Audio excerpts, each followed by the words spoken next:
નમસ્તે મિત્રો, સ્વાગત છે તમારું એક નવા વિડીયોની અંદર। આજે હું તમને મારી સાથે બનેલી સત્ય ઘટના કહેવા જઈ રહ્યો છું।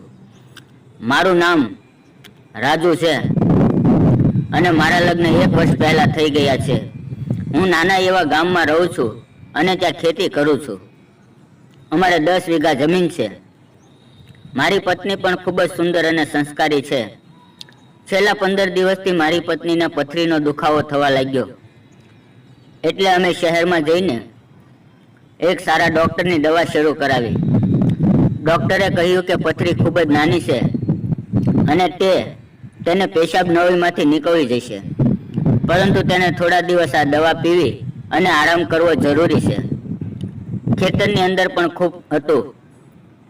વાવણીની તૈયારી ચાલી રહી હતી, એટલે ખેતરનું અને ઘરનું કામ કરવા માટે મેં મારા સસરાને ફોન કર્યો કે તમારી દીકરીની તબિયત સારી નથી અને મારે ઘરકામ અને ખેતરકામમાં થોડી મુશ્કેલી છે, તો મારી સાવઈ, જેનું નામ હેતલ છે, તમે તેને થોડા દિવસ મારા ઘરે કામ કરવા માટે મોકલો।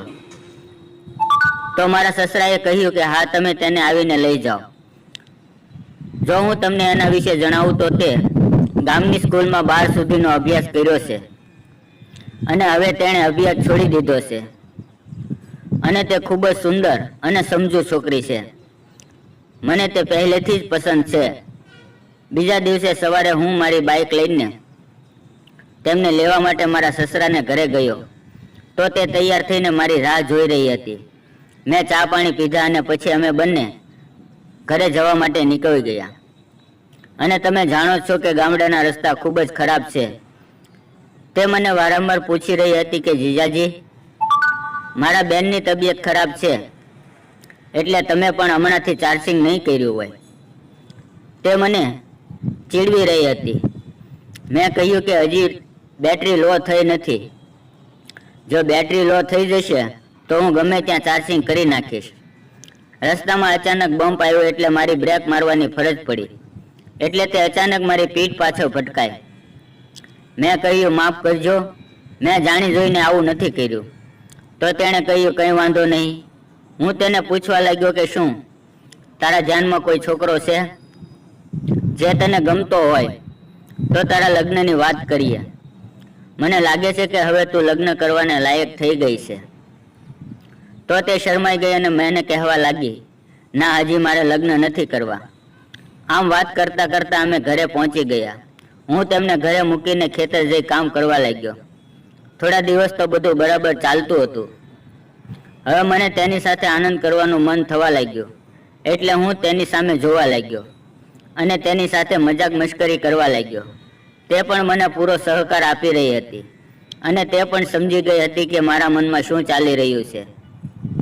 ધીમે ધીમે અમે એકબીજાને અડીને ઢોંગ મશ્કરી કરવા લાગ્યા।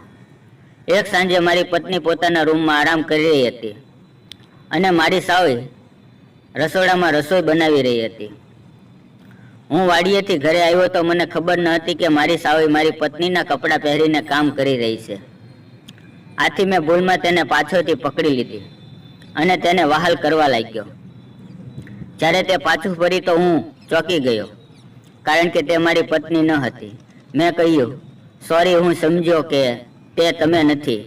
તેણે કહ્યું, કંઈ વાંધો નહીં, તમે કામ ચલાવવા માટે મારી સાથે આનંદ કરી શકો છો, પણ આ કાયમી માટે નહીં હોય। મેં કહ્યું, હા, હું સમજુ છું અને હું તને ચાહું પણ છું। તો તું જ્યાં સુધી અહીંયા છે ત્યાં સુધી આપણે એકબીજાના ફોન ચાર્જિંગ કરતા રહીએ, જો તને કોઈ વાંધો ન હોય તો। તેણે કહ્યું, જીજાજી, મેં ક્યારેય પહેલાં આ રીતે ફોન ચાર્જિંગ કર્યા નથી, તો પ્લીઝ તમારે મને પહેલેથી શીખવવું પડશે। અને હું મારી બહેનનું ઘર તોડવા માંગતી નથી, એટલે તમારે મને વચન આપવું પડશે કે મારી બહેનની તબિયત સારી થઈ જાય એટલે આપણો સંબંધ પણ પૂરો થઈ જશે। મેં કહ્યું, ઠીક છે, મને તારી વાત મંજૂર છે। અને પછી મિત્રો અમે બંને ખૂબ જ મોજ મસ્તી કરી, ખૂબ જ આનંદ કર્યો। થોડા દિવસ પછી મારી પત્નીની તબિયત સારી થઈ ગઈ અને મારી સાવઈ તેમના ઘરે જતી રહી। એ પછી અમે બંને ક્યારેય આ વાતને યાદ નથી કરી। તેણે મને ખૂબ જ પ્રેમ આપ્યો અને મારી પત્નીને સહકાર પણ ખૂબ આપ્યો। ખરેખર આવી સાવઈ દરેકને મળે હું એવી આશા કરું છું. જો તમને મારી આ નાની એવી અને થોડા સમય માટેનો પ્રેમ વાર્તા ગમી હોય તો વિડીયોને લાઈક અને ચેનલને સબસ્ક્રાઈબ જરૂર કરજો. ફરી મળશું આવતીકાલે એક નવા વિડીયોમાં.